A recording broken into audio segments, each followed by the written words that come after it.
Hello everyone, good day. I am Marielle and my topic is all about data privacy and data issues. So, before anything else, let me introduce to you first our learning objectives. So, at the end of the lessons, 100% of the learners with at least 75% of proficiency are expected to A. Differentiate data security and data privacy through a brainstorming activity. B. Appreciate the importance of data security and privacy in education by reflecting on its role in protecting student information during a class discussion. C. Recommend ways of protecting student data and information by collaboratively creating an acronym summarized best practices. So that is our learning objectives.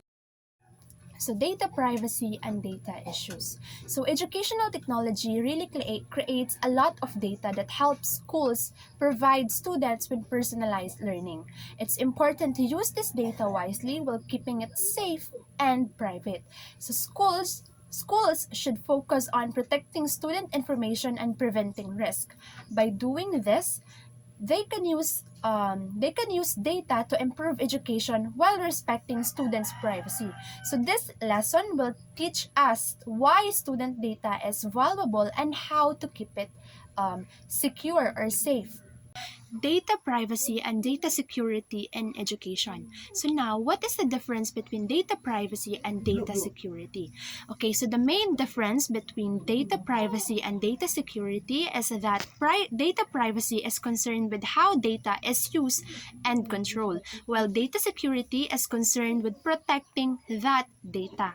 All right. Okay, so when we say data privacy, it focuses on how data is collected, stored, and used, and how individual can control who has access to their personal information.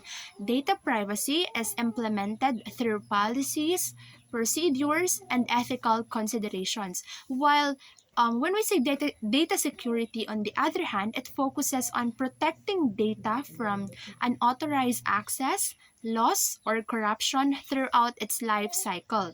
Okay, so data security is implemented through technical measure, no, such as encryption, firewalls, and security coding practices. While data privacy and data security data privacy and data security are separate form of data management, they are complementary to work together to protect consumer and client data. So, in the Philippines, we have a law that protects people's personal information. Okay, so this is through the Data Privacy Act of 2012. Okay, so what is Data Privacy Act of 2012? Okay, so generally, this law protects the privacy of individuals while ensuring free flow of information to promote innovation and growth, regulates the collection, recording, organization, storage, updating of modification, retrieval, consultation, use, consolidation, blocking, erasure, or distraction of personal data, and ensures that Philippines complies with the international standards set for data protection through National Privacy Commission. Okay, so the Act also specify that what personal information is. It is any information, whether recorded in a material form or not, from which the identity of an individual is apparent or can be reasonably and directly ascertained by the entity holding the information, or when put together with other information would directly and certainly identify an individual. An individual whose information is processed is referred to as data subject. Okay.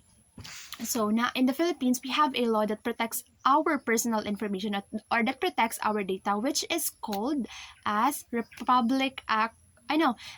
Privacy Act of 2012.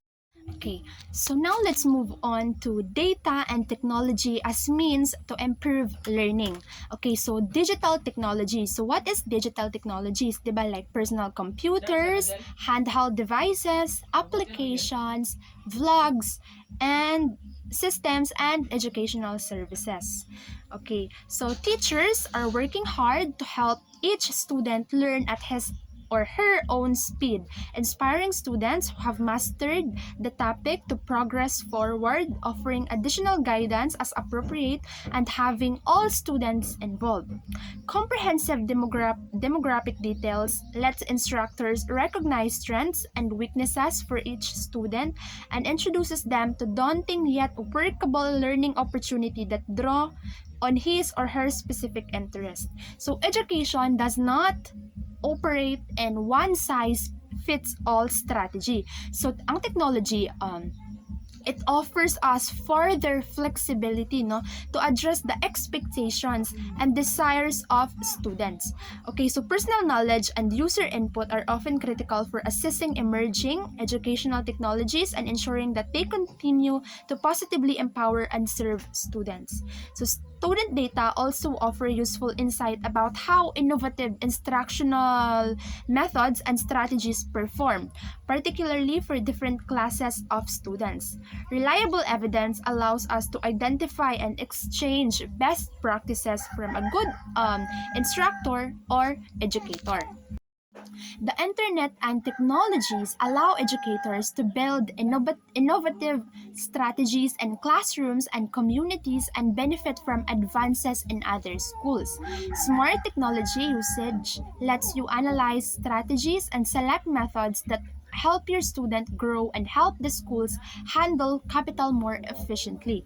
We need to make sure that students and educators are trained to make the best of the web and of technologies. This involves identifying the right resources to promote learning and ensuring that student-sensitive information are secured.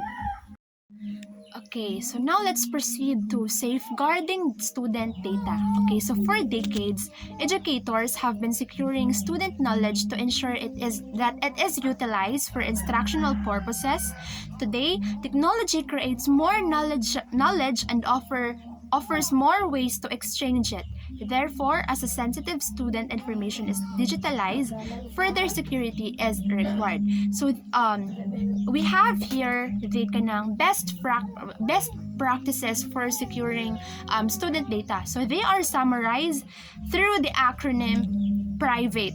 Okay, so these are what is private? Okay, so people's engagement, responsible privacy lead, inclusive program, volitional volitional practices, attentive roadmap, and empowering digital education.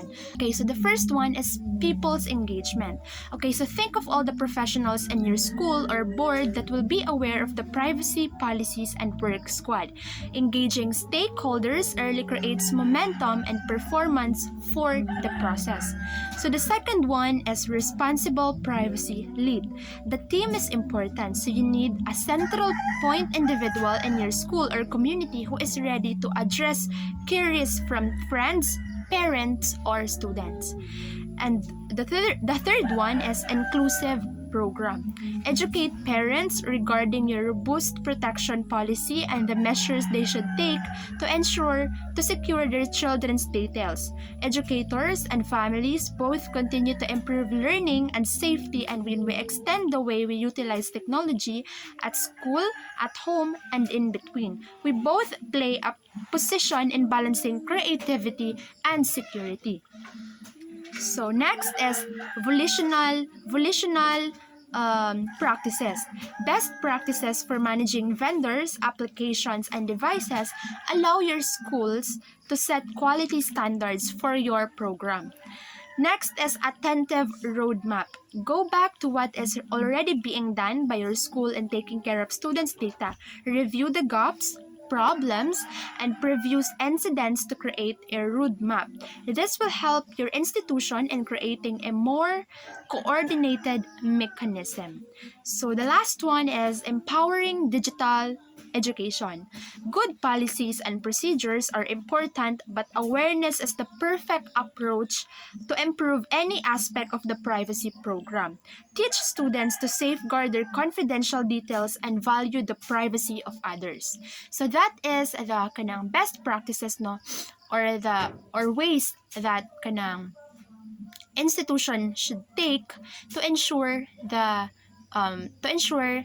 that the personal information of kanang the students are secured and safe. So muna siya ang kuan siya summarize through acronym, which is private. Okay, so now we're going to do a group activity. So in this activity, I will divide the class into 5 groups. Okay, so each group will do a brainstorming about the difference between data privacy and data security. And each group also will have to send a representative in front to present their ideas or what you have kanang brainstorm. Okay, so before we start, let me present first the criteria for scoring this activity. So first is content, no? Accurate differentiation of terms, 10%. Organization, presentation is well structured, 10%. Clarity of delivery, speaks clearly and confidently, 5%. So in the total of 25%. Is that clear, class? Okay, so let's start. So now that it seems like you already understood our lesson, class, let's have an activity. Okay, so in this activity, I want you to create an acronym that summarizes best practices for protecting student data and privacy. Okay, so let me present to you first the rubrics for scoring. Relevance. The acronym accurately represents best practices for protecting student data, 10%. Clarity. Each letter in the acronym is explained clearly and directly relates to data protection, 10%. Comprehensiveness. The acronym covers the essential aspects of data and data protection, 10%. Creativity. The acronym is creative and easy to remember, 10%. Okay, so that is our criteria for scoring. Okay, so in your assignment, class, I want you to study in advance about information disorder.